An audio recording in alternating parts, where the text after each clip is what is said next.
started. Welcome everyone to our August Lunch and Learn on military culture. So excited that you could be here with us. I'm Haley Winterberg. I'm the Executive Director of the Arizona Peer and Family Career Academy. This Lunch and Learn is provided by Molina Cares Foundation as well as Molina Healthcare. We will have an amazing presenter, Patrick, who will be sharing his experience and some knowledge with us. We do want to cover some Zoom basics. I'm sure many of you are Zoom experts by now, but just to make sure we have smooth sailing throughout this meeting, we do request that you stay on mute unless you are asking a question or speaking. If you do have a question, we ask that you raise your hand. That way we can call on you, and it just makes sure that we don't have any background noise or any unintended interruptions. It's incredibly helpful for both Patrick and I as we are presenting today to see your faces, but I also understand it's lunchtime and you might be eating something yummy. I just finished a burger, and so hopefully you are having something equally as delicious. So we can get to know everybody. I would love it if you would begin by participating in the chat and sharing who you are, what your role is, in what organization. And our icebreaker today is, what is your annoying habit? My annoying habit is procrastination. I will wait until the last possible minute. I had a few things that were due at the end of this month. I started looking at them today. So absolutely waiting until the last possible minute to get something done is my favorite thing to do, unfortunately. Love for you guys to post in the chat so that we have an idea who is joining us.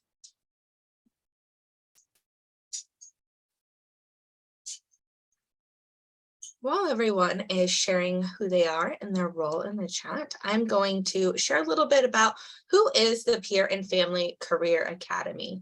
So our mission is to inspire recovery and wellness through professional development and continuing education in order to equip emerging leaders and strengthen the peer and family support workforce. All of that to say, we truly exist to support our peer and family support workforce and the amazing providers that provide that meaningful service. And how do we do that? We have a variety of different trainings available to the community, some on forensic peer support or forensic family support. How do we support those navigating the criminal justice system? We have a self-care training because compassion fatigue is definitely something we experience in our fields. We have a hope and healing in the opioid use crisis, as we've lost 100,000 lives due to opioids in 2020. We also have our abilities, differences, and inclusions class, which helps understand and how to navigate the DDD system. We also have our motivational leadership course, which is a supervisor course. We have these monthly lunch and learns, and we are building new trainings all the time. This is just to list a few.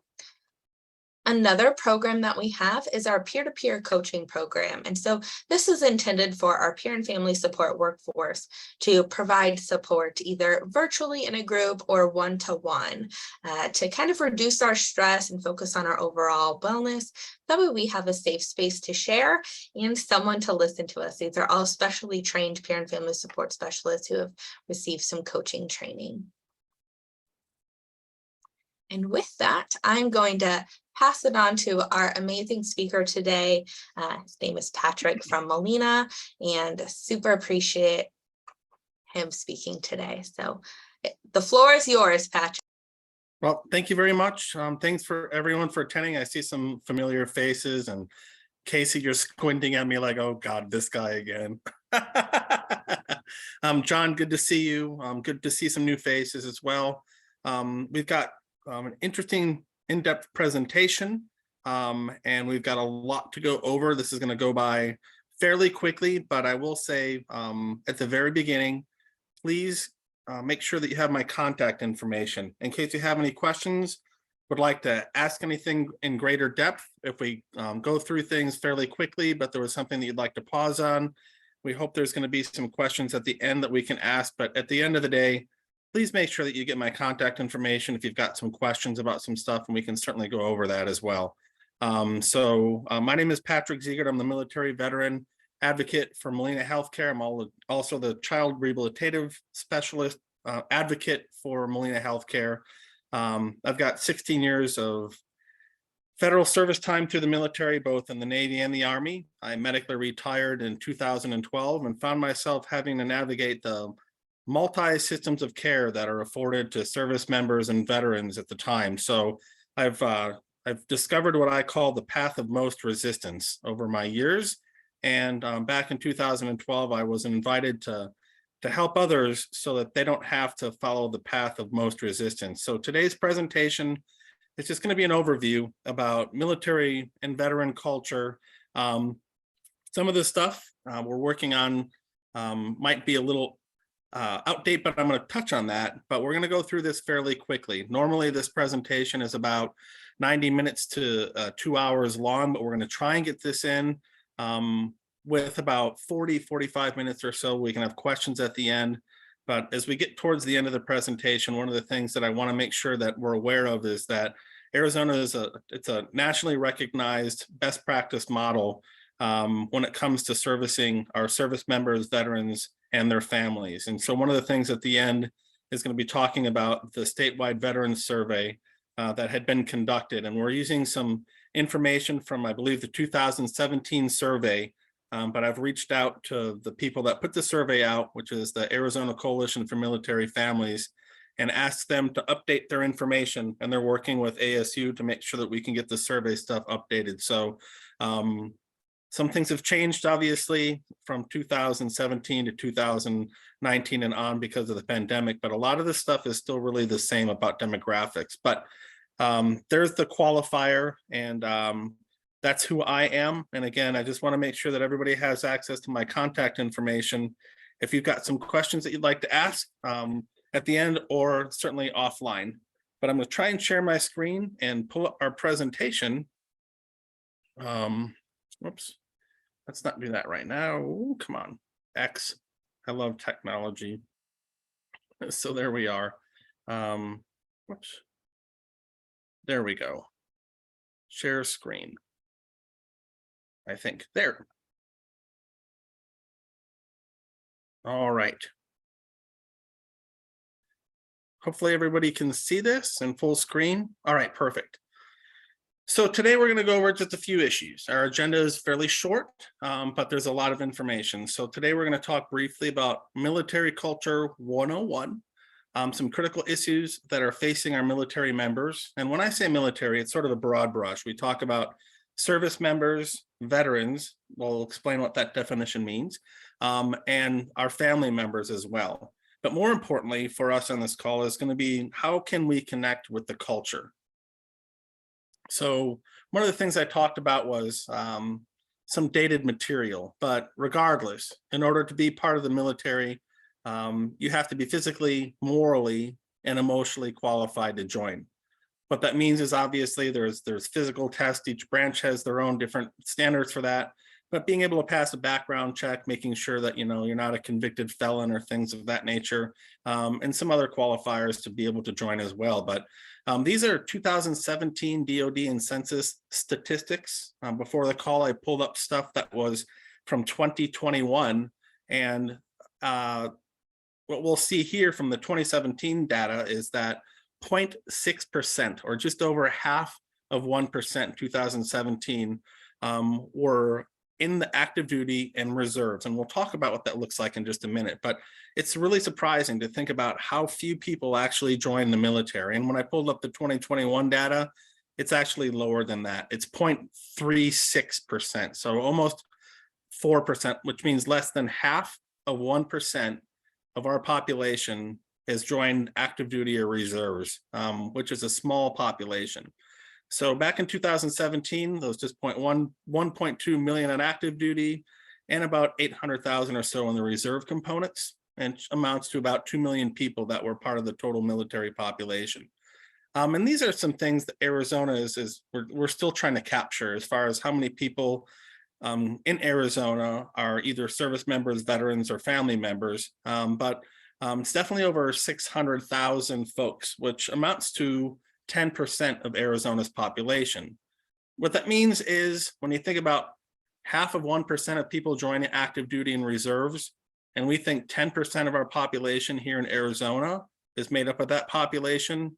Arizona is a very military friendly, and that's air quotes, population. And there's a lot of reasons for that. The weather, we've got veteran supportive employees. We've got all kinds of different things. Like I said, we are nationally recognized for different best practice models here in Arizona, and we're very military friendly in Arizona. And it's folks like you that attend these lunch and learns that help us connect to that culture that make it a far more inviting place for people that have served or their family members to call home. The military is also based on certain beliefs, rituals, stories, and traditions. So it's a culture into itself. And by that, I just want to illustrate something called the Soldier's Creed. This is exclusive to the Army, but this is something that soldiers will learn before they actually learn how to tie their boots effectively, going through basic training. And I'm not going to read through all of this, but I want to focus on the stuff that's bolded. And inside the Soldier's Creed, there's a thing called the warrior ethos. And it's a pretty important and impact statement. It's, I will always place the mission first. I will never accept defeat. I will never quit. I will never leave a fallen comrade. Now, there's a lot of I statements in there, but there aren't very many me statements in there. In other words, what that means is I'm placing the mission first. I'm not putting myself in front of others. Never accepting defeat, never quitting. A lot of times when we're working with folks that have come out of environments like this, they have a hard time accepting assistance, and definitely the warrior ethos is something that lives with those that have served, especially in the Army. I mean, each branch and component has something similar to this, but this is the warrior ethos inside the Soldier's Creed that the Army uses. But super important information that we're going to touch on a little bit in the presentation. And when I talked about the Soldier's Creed, language is really, really important. If we're in helping professions like you all are, it's super important to be able to speak a language that people can connect with. And so I'll just give you an example about how people can disconnect. We all know that Luke Air Force Base is on the west side of the valley, but sometimes they'll have hiring events. Well, if there's a hiring event that says, we're going to invite soldiers to this hiring event, I'm not so sure how many folks from the Air Force that you're going to get to go to a hiring event that includes soldiers, because it's not speaking to the language. Or if we talk about there's a veterans event that's happening, we've got to be very deliberate. And so I just wanted to point this out because each branch has their own identifier. In the Army, you're a soldier. In the Navy, you're a sailor. In the Air Force, you're an airman. Marine Corps, Marine, because, well, they like to keep things real simple. And the Coast Guard, Coasties are guardsmen, and we have a new branch as well, the Space Force. And I'm not so sure what their moniker might be at this point, but I hope this slide just illustrates that we've just got to be aware that we've got to call people by the right titles when we're trying to attract people to different events, or we're actually speaking to them in these helping professions. Because I can tell you, historically, if you call a Marine a soldier, you're probably going to have a very bad interaction. And yeah, so we just have to make sure that we're using the right language. Okay, a full slide, and I promise you I will not read every single bullet, but when we talked about active duty and reserves in that first slide and who makes up these components, there's actually a lot of ways that people can serve in the military. Active duty, these are the full-time 24/7, 365 types. And that is their full-time job, stationed all over the globe. Their boss is the President of the United States, that's POTUS, the Commander-in-Chief, and they change duty stations frequently. We're going to put a pin in that because we're going to talk about that in a little bit. Reserve components, they're also considered federal employees, but they're part-time, typically. So normally a reserve person will serve a week in a month or 2 weeks a year for their annual training, but they still are federal employees. So the POTUS, or the President of the United States, is still the Commander-in-Chief, but they can be co-located at different places across the globe, but mostly in the United States. And so some of the things can be confusing for our reserve folks. They work in the community, possibly have full-time jobs, but they're also part of the reserve component. And sometimes they don't share that information.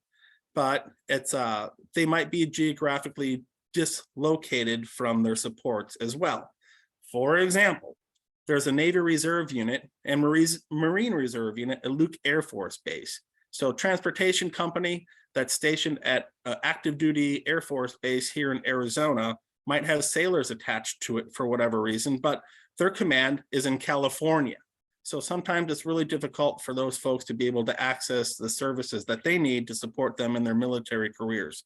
I'm just saying that because whatever goes on in their regular life when they're not working inside their reserve roles, like everything that's affecting us, you know, in our daily routines, just sprinkle a little bit of that challenge of having to deal with that reserve lifestyle on top of everything that everyone has to go through.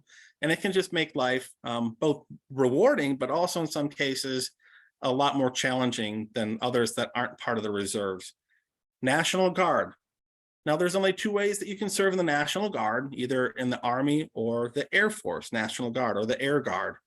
They are a state-centric military organization. Also, normally, with some exceptions, part-time. They are full-time Guard members as well, but they typically serve 1 week a month or 2 weeks a year for annual training. Of course, if they got to go to specialty schools and things like that, but their commander-in-chief is the governor. It's not a federal job. And so that can make it a lot confusing for people that are in helping professions to say that when we ask somebody, have you ever served in the military? Asking those questions, and we'll get to that in a minute, but understanding like, well, which component, which branch had they been in? And a lot of times our Guard folks, although they wear uniforms that look just like our active and reserve people, might not have access to the same, like, for example, VA benefits that the active folks and reserve folks might have. Again, there are exceptions, and it's too short of a presentation to get into what those exceptions might be, but I hope that the story is that you've got to be able to ask the right questions of these folks to fully understand what their military history might be. So difference between reserve and Guard, again, their state, the Guard is, and normally their duty station was within 50 miles of their home, and their command, if you will, is centrally located. In other words, here in Phoenix is where the National Guard headquarters are for Arizona. So they don't have to worry necessarily about their command being out of state. Okay, people often wonder about like, what's the rank structure? You know, officers enlisted, they've got warrant officer ranks and things like that. So when we're in our helping professions, we'll find that when we're asked, it really doesn't matter necessarily what our rank used to be.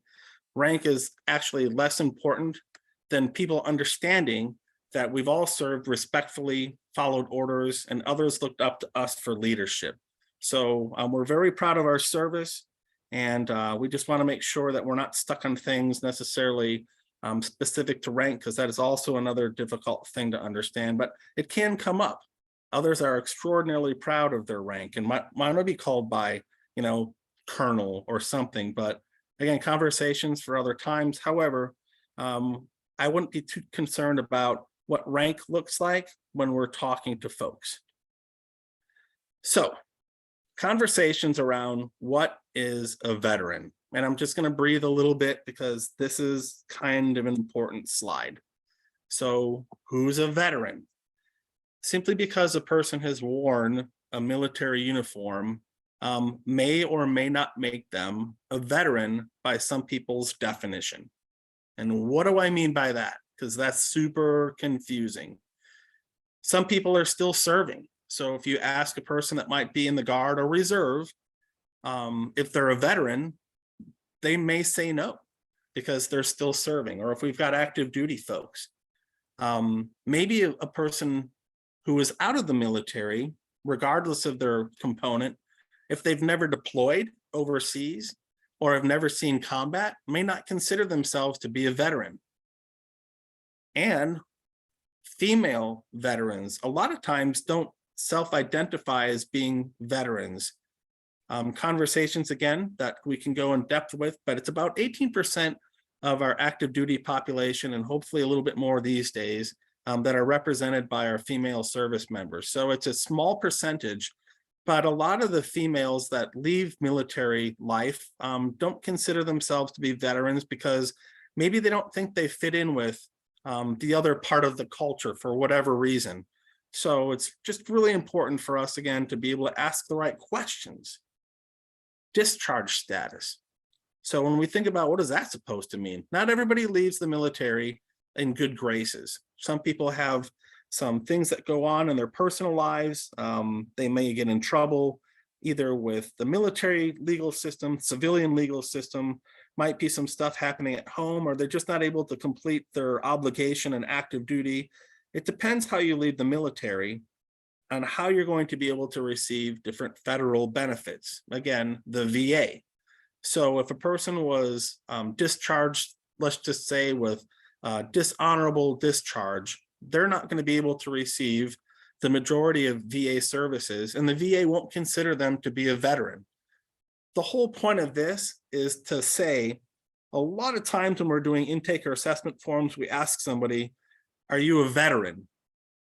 Well, if we look at everything that we just talked about on these bullet points, there's a likelihood that some people are just going to say no, although they have served in the military. So when we start asking the questions, maybe instead of asking, are you a veteran, we might be able to ask, have you ever served in the military? Because really that's a far more broader and inclusive brush than to simply ask if a person is a veteran. Some things to consider, again, a pretty busy slide, but this is something that the Arizona Coalition for Military Families have put together. Some of it's been based on that survey, and I'll just touch on a couple of things here. But as a civilian, and as I mentioned, for some that are in the Guard or reserves, they still have civilian jobs and they still have their obligations to the military. But I just want to ask you, in your civilian life, does your employer have full access to your medical records? Well, how would you feel about that? Or would you worry about that going to a counselor or taking medication or having a medical procedure could damage your career? Now, there are people that might be in a flight status. There might be people that have different clearances in the military that if they're taking different medications or have different medical procedures, might not make them fit for duty. But in the civilian world, we don't think about those kinds of things. But these are important aspects of that military life. And then also to consider, are you confident that what you're doing is for the greater good of your family, the community, and the country? And I think here, in what we're doing, these helping professions, we certainly are doing the best that we can to support those that we serve. But that military mindset about what we're doing for our family, our community, and our country is something that is just omnipresent. And something that might be unique to that military culture. Something else to consider is, are the people you work alongside every day willing to put their life on the line for you? And are you willing to put your life on the line for them? Not a question that we typically ask people that are in our civilian career fields, but in the military, these are things that are, again, inherent to that particular culture. So you can see hopefully that there are some differences, but just some things to consider about our everyday lives. Now, this has been presented by PsychArmor Institute, which is online, offers free information, also training opportunities, but PsychArmor is a great resource. And they do some really evidence-based questions and things of this nature, but this was in 2020, but 15 things that veterans, and when I say veterans, again, these are people that have served in the military. So that's who we're focusing on, not active duty service members, not people that are currently in the reserves, not family members, but people that have separated from the military. So PsychArmor did a big survey in 2020, and these are the things that veterans, by that definition, would like you to know. And one is that just trying to take a step closer to bridging the gap between non-military and those that have worn the uniform. And so what that means is what we're doing right now, learning through these lunch and learn things, like how can we better connect to the culture? Well, how we can connect to that culture is by learning the language that folks have spoken. So questions. Did you serve in the military? Going back when we talked about that slide of what a veteran is. And again, this is by veterans. So if we ask a person, have you served in the military? It's a lot more inclusive than, are you a veteran? But that's what veterans would like you to ask, is if you've ever served in the military. Which branch did you serve in? I think that if you remember that slide, that soldiers are in the Army, Marines are in the Marines, sailors are in the Navy. That's really important, because if we understand, hey, did you serve in the military? I sure did. Well, what branch did you serve in? Well, I was in the Marine Corps. Okay, so I know not to call you a soldier, but what was your job in the military? And this is important too, because we kind of make assumptions sometimes to think, wow, if a person had been in the military, maybe they've seen war, or maybe their job has been in some infantry style, operational specialty. But that's not always the case. And people that have served in the military are really proud of the service that they've performed. So if you ask a person, what was your job in the military? It shows them that you're not making any assumptions. And a person that might have been a supply specialist, they have an incredibly important job to make sure that the organization continues to run smoothly by providing what they need to in the supply chain, or anything that you can think of, medics, people that process pay, people that, might be doing food service specialist jobs. Those are all critical jobs in the military. So if you ask a person what their job was in the military, you're going to be able to make a good connection just to get to know that person. And I'll skip to 5 and come back to 4, just on a personal preference. But when we ask people, what was your best day in the military? I've asked this question of some folks that have served, and it's just interesting to see them just relax a little bit and reflect. And they think there are probably more than one great days that I've had. But if you can allow them to focus on one of the best days that they've had while they were serving, it really can just elevate that into a more positive conversation, and really bridge that gap and hopefully develop that relationship that you're going to have. Now, number 4 was predicated on a question, primarily because some people that aren't familiar with military culture and are very curious about what the military does, historically have asked sort of insensitive questions. And what I mean by that is, some people even asked me, knowing a little bit about my military experience, oh, wow, have you ever killed anybody? Please never, ever, ever, ever, ever ask that question. You're going to turn people off, and you're going to shut down any positive dialogue that you might have ever had. But if you are in a profession where you need to understand some maybe underlying conditions about maybe what brought them to you, with a crisis or a traumatic, event, maybe instead of asking questions like that, we can ask them to describe what the worst day in the military was. And again, discussions that can go way deep, beyond whether or not they actually had to take someone's life in combat. Some questions include stuff like, military sexual trauma, and the like. So, but if we just want to make those connections, those 5 questions are what have come out of that particular study that Psych Armor had put together, and really good in helping develop that connection and rapport. Now, 15 things, and we're not going to go over all of these, for sure, time not permitting, and it's right after lunch, and I don't like putting people to sleep in presentations, but I'm going to look at the right side, because we did talk about a lot of the stuff that's on the left. So when we think about questions 10 through 15, I want to say, number 10, it's really hard to ask for help. Now, if we can remember that slide that talked about the soldier's creed and that warrior ethos, remember, I will always put the mission first. I will never accept defeat. I will never quit, and I will never leave a fallen comrade. So if you ask somebody that's been in military service and their mindset is mission first, there aren't very many me statements. So it's really hard for some people to ask for help. And when they do, sometimes they think that they might not be fit for duty, or there might be something wrong with us. But they're not comfortable being in a vulnerable state. So it's just kind of really important to understand that that's a super big part of that culture. It's super hard for people that have been in military service to ask for help. Military service changes us permanently. And whether you served a day or 10 years in the military, there's going to be something that has changed that person permanently. So it's just going to be something that we're going to have to accept when we're trying to help these different folks. We also differ on how we view our military life when we leave service. The majority of folks are really happy and proud of what they've done. However, there might be some that might not be. You know, when we talk about different discharge statuses, or maybe how their military service has shaped you. Did they experience a traumatic event while they were in service that might have changed their life forever?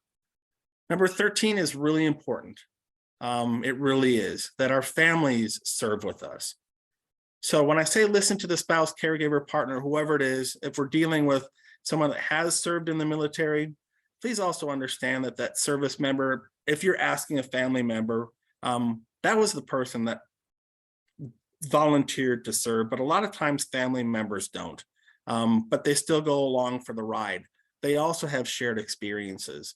And so let's just please include our family members when we're having these kinds of conversations to maybe understand what that service member or that veteran has gone through, but our family members, especially the kiddos, have served as well.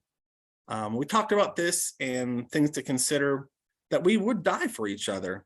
We would die for our country, and we do. And we all made a sacrifice for one reason: to serve something larger than ourselves. Now, I was an Army recruiter. When I asked people who thought about military careers as an option, regardless if they're coming out of high school or if they're coming out of college, like, why do you think the military would be a good fit? The dominant buying motive, or the number one reason, was because they want to be part of something larger than themselves. And a very close second was because they want to help people. And those are the folks that we're working with.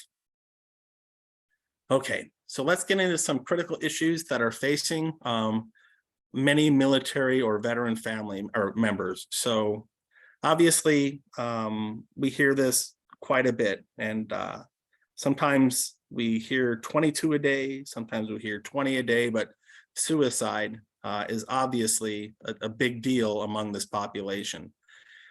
And we look at that first bullet that talks about, this is a stat coming from the Veteran Affairs, or the VA, in 2018. I just want to bring to your point that about a third of eligible veterans, this is again the VA, so when you think about that definition, that are eligible for VA services, actually seek VA services. Meaning about 2/3 of eligible veterans do not seek services from the VA. But the statistics that the VA was able to collect, about 20 a day, which means, what about the people that don't receive VA services, that aren't counted in those status and data?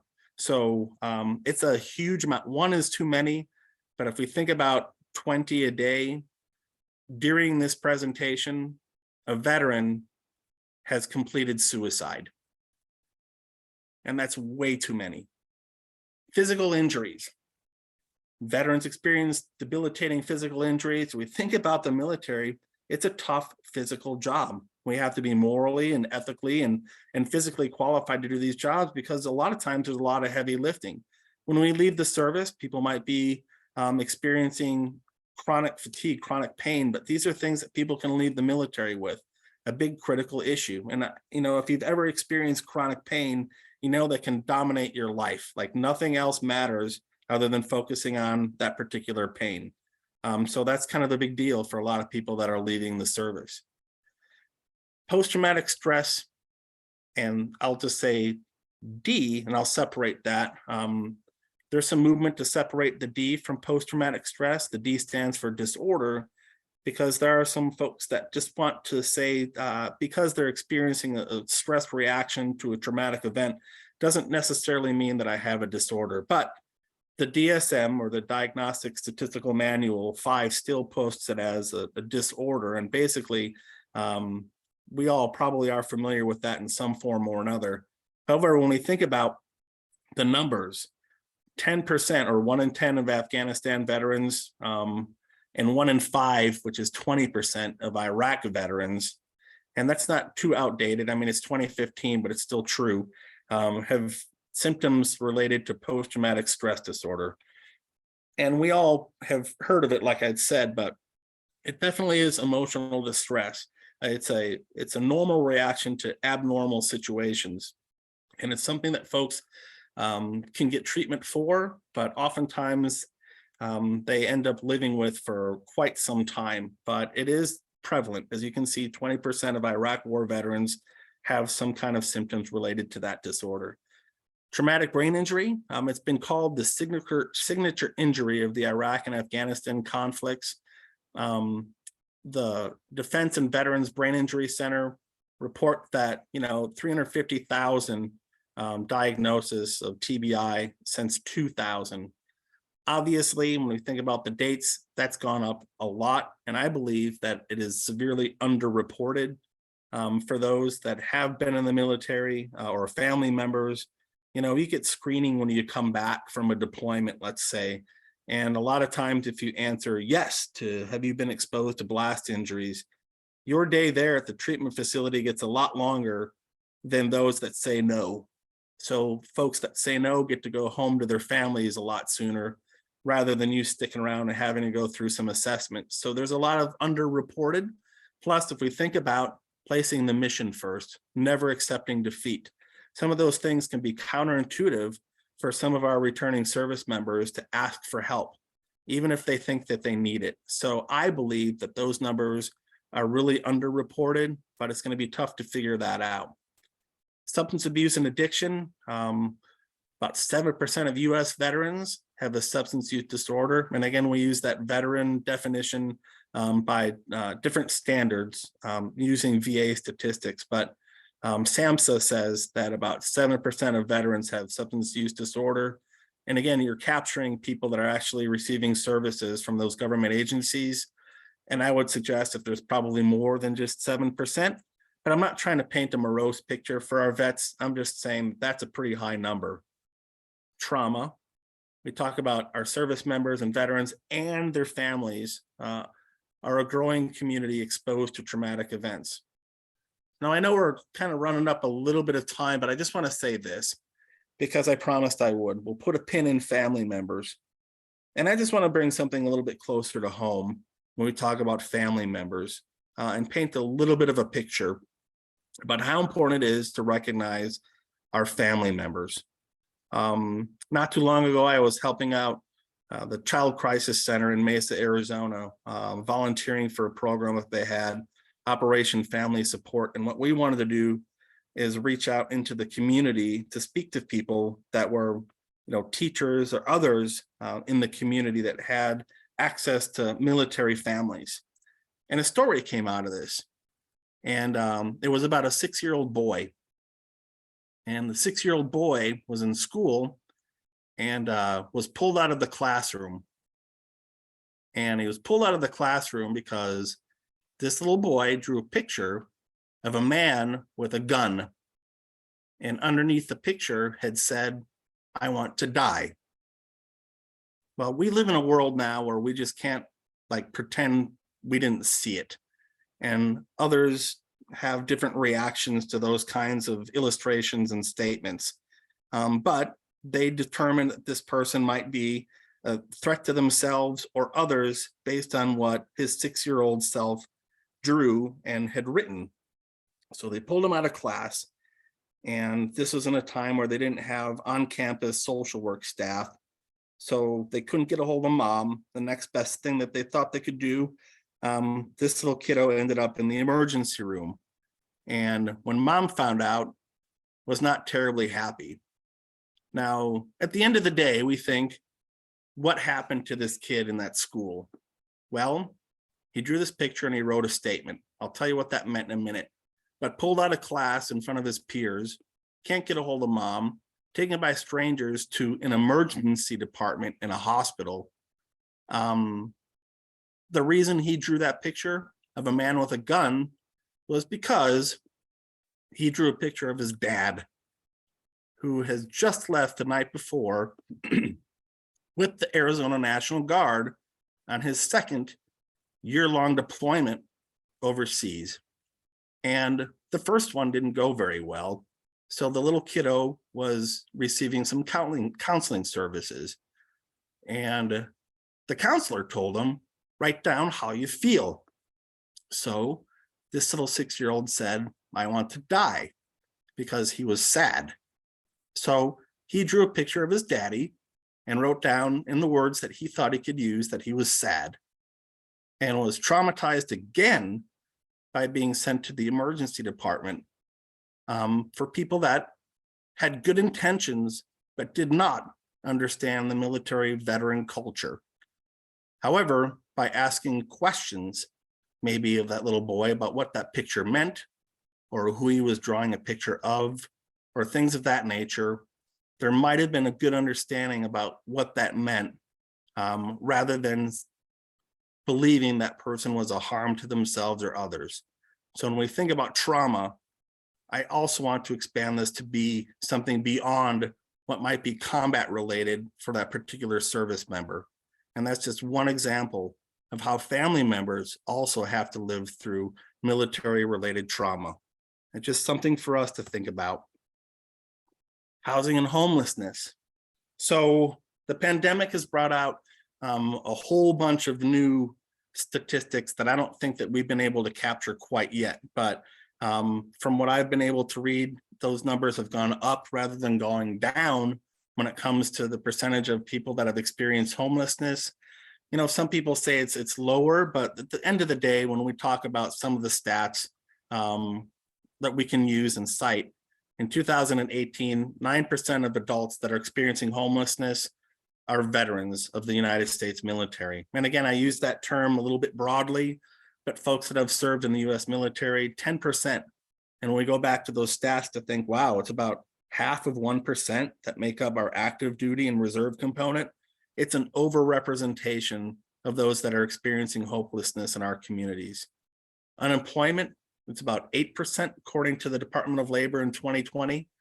So again, a significant critical issue facing our military members, finding meaningful jobs. When we leave military service, we leave that sense of direction, sense of purpose in some cases. And so there are folks that struggle with unemployment because they're just not able to appreciate or find something as meaningful as they did while they were in the military. The good news is most people do. Most people, through different resources, through help of organizations like yourself that can get them connected to employment services, will get gaining meaningful, gainful employment and regain that sense of purpose and things. But it's still a pretty high unemployment rate among that veteran population. Lack of education, you know, this is just something that came up when I was doing the research for this presentation. And so I don't know if you remember when we were talking about rank is not as significant for some, but a lot of people in the enlisted ranks, they join right after high school. And so maybe their higher education or secondary education might come while they're actually serving, or they might use their federal benefits when they leave service, like the GI Bill. Like I did, to go get, you know, follow-on educations and things. But a lot of times when a person leaves high school and decides to join the military, their counterparts, the other 99% of the population, go off to college or find something else to do. So sometimes people leave the military not being able to compete because they don't have the same credentialing or the educational status that some of their counterparts might have had to.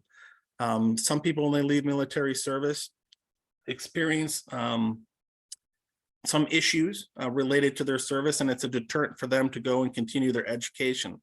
If a person has a disability, for example, it might be a little bit hard for them to go, you know, in person. Thankfully, we're doing a lot of stuff that's online and remote learning and things. But another thing to think about is if I join the military at 18 and I leave military service after 4 years, now I'm 22, and decide that I'm going to enroll in college or a community college, and I'm going to be a first-year college student. Majority of my classmates are going to be 4 years younger than I am. just because they joined right out of high school. And so sometimes there's a little bit of a disconnect about how people can find their social and peer supports when they're joining college or going on to their higher education. So just some things to consider when we're working with folks that lack of education, not to say that they're not educated. People learn some fantastic skills unique to the military, some leadership things, their military occupational specialty skills they can carry on, during their careers. But when they're talking about civilian education, sometimes there can be some barriers. In the criminal justice system, again, I don't want to read all of these bullets. However, certainly there are justice-involved veterans. And once again, using that term, service members, people that have served in the military and whatnot. As we go through some of these things as you're reading while I'm talking, the good news is that we have these really amazing problem-solving courts throughout the country, and especially here in Arizona, called veterans courts. So if there's a person that might be experiencing some justice-involved issues post-service, there's a lot of reasons why, but if they find themselves being justice-involved, they can be part of these problem-solving courts or these veteran courts across our state, which equate to really getting them wraparound services, getting them connected with any benefits that they might have as a condition of that court, making sure that they try to identify what the underlying cause was. And the recidivism rate for these problem-solving courts is really, really low compared to the rest of the population. So if you're working with somebody that is a justice-involved, and again, I use that word veteran, there are a bunch of different resources across our state to get them connected to ways that A, they won't reoffend, but B, so that they can get the services that they need to address those underlying issues. Okay, this is something that, again, the Arizona Coalition for Military Families did a survey.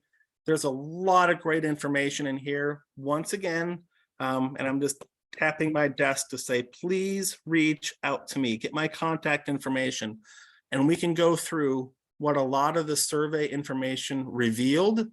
A bunch of it we've already talked about during this presentation, but for the sake of time, I just want you to know how to get a hold of me and how you can ask me the questions that might be related to that survey. There was just another one that was done statewide, but again, they're compiling the data so that we can come up with some good information. Obviously, during and post-pandemic stuff is going to change some things, but a lot of the data was similar to the 2017 results. But here is the slide. Take a screenshot, grab your phone, whatever you need to do, take a picture, call me, email me. If you'd like to get more information about what that 2017 survey revealed, a lot of it, like I said, we did cover in the presentation, but I'd be happy to go over it with anybody offline. Call me, email me, whatever the case may be, and how you can help. So following what they call the guidelines for care. Boy, in the military, we love acronyms, and CARE, it stands for C, connecting to the culture. What does that mean?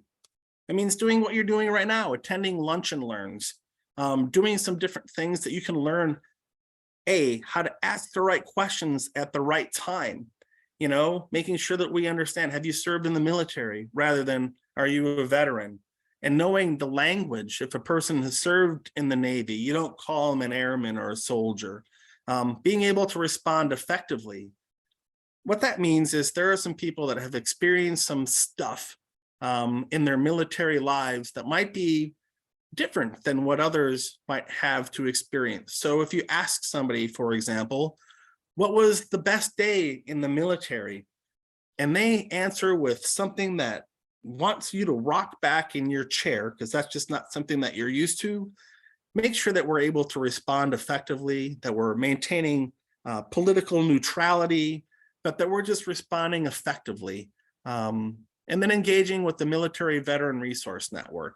And what that means is there's a statewide symposium that happens each spring here in Arizona. We're coming up on, I believe, number 12. There's a lot of way that your organizations can participate in becoming military veteran resource navigators. And there's just a ton of ways that we can continue to engage in that network as well. So on that, here are some resources. The National Veterans Crisis Line. I know that there is the 988 number that is going to be, well, it's implemented already, but this number still works. Be Connected, it's a statewide platform that supports our service members, veterans, and families.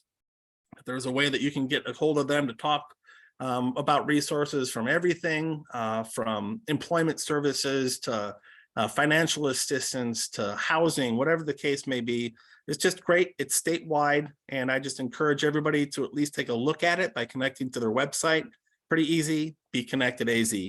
For those that are on active duty or DoD folks, including National Guard and Reserve, so those that are currently serving, there's a website you can call for peer support, some different services that are available. Obviously, folks that have separated from the military that can qualify, the VA is amazing. I use the VA for a bunch of different things in my personal life, and I'm really happy with the services that they offer.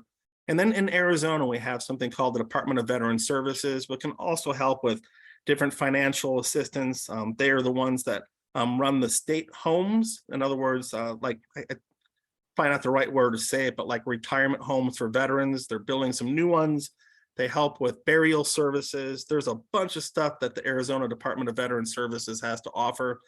So I just encourage you, once again, screenshot, take a picture with your phone, at least get my number or my email, reach back out to me if you're looking for different resources. But these are the top 5 that I use across the state.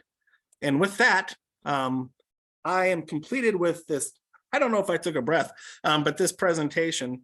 So if anybody has any questions, I'm going to stop sharing my screen and we'll just return it back to our host. And I thank you for your time.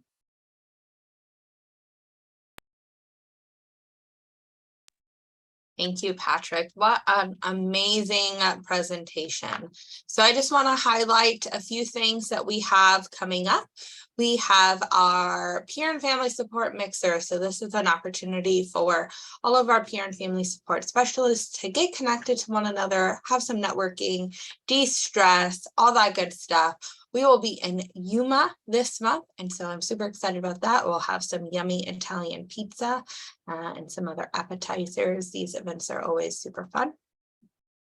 We also have our Hope and Healing and the Opioid Use Crisis course coming up. This is a Saturday course. So for those of you who haven't taken this course before, we hope to see you there.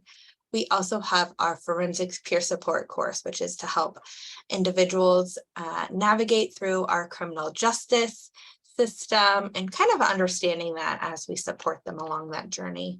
We also have a brand new course, our Peer Support Refresher Series.